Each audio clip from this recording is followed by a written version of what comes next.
this is what my hair is giving after getting caught in the rain. So what I'm doing is going through and putting big fat plaits in it with a little bit of foam, so it's still stretched, but it has this dampness that's going to make it crinkle together. I'm gonna put 2 braids here, 1 more braid here, and then maybe 3 braids in this top section, depending on how fat they are. I want them to kind of be about this size to get the same wave all over. And I'm gonna show y'all how I finesse this situation. All I've done is taken this part that's already frizzy. This part is super frizzy, and this part was a little smoother. And I put about 4 or 5 pumps. This is an additional 2 pumps, so 6 pumps throughout this section. Combed it through, okay?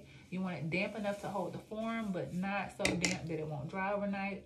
I'm gonna get 3 sections that are equal thickness in my fingers. I'm gonna braid tight to the base. I know some people cannot braid, that's fine. If you can twist, that works too. I just want a wave to my hair.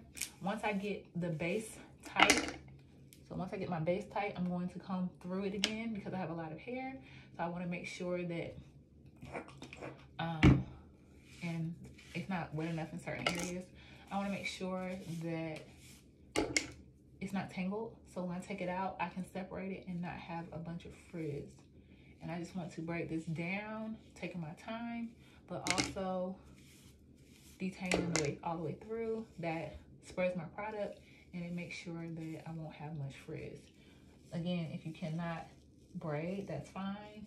I'm making sure that my fingers stay pretty tight so that the links in my braid are pushed close together, and I'm going to get a nice deep wave. And again, every so often I'm going to comb through.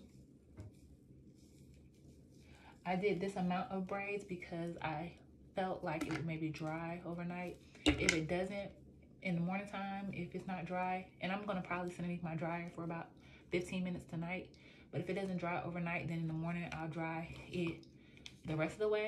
And if it ain't dry by the time I need to go on out and do what I'm gonna do, it's just gonna give what it's gonna give, okay? Okay.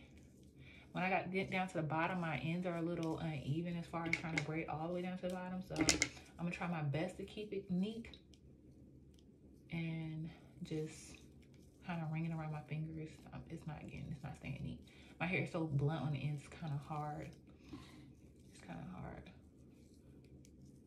And I have layers right here too, so. And if I can't do it, I'll just kind of chuck it up as an L and just have a little straight situation here. Here we go. I got it. And I'm just gonna take with these little ends right here, a little foam, to clump them together and kind of mush them together. And by the time it dries, that straightness will be gone. It's gonna fluff. And what I'm gonna do now is I think I'm gonna be able to get 3 braids in this. It feels like a lot of hair. I might be able to do 4, but I'm gonna part in the center. It's looking like this will curl up a little bit more, and if it doesn't, it's okay too.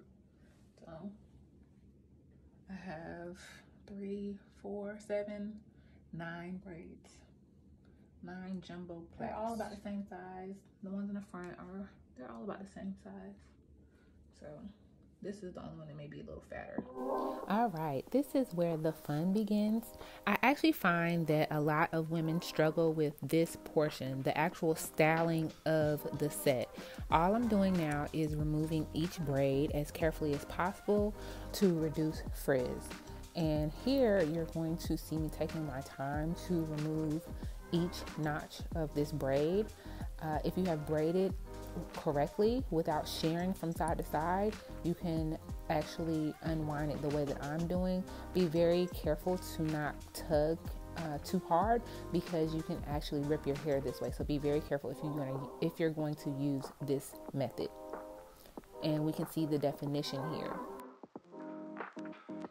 Our next step is to take and separate each individual side of the braid as much as we would like for maximum fullness. Again, we want to make sure that we are reducing frizz by only separating where the hair naturally wants to part. Do not force it if it won't come, because all that's going to do is just make it very, very sloppy and you will lose a lot of your definition. Once you have done this, you just want to fluff at the base, and we'll do a little bit more with a comb in a second.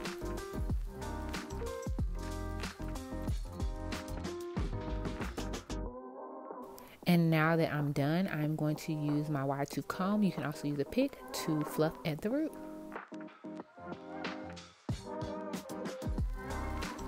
And here are the results on how we took our Caught in the Rain blowout from drab to fab.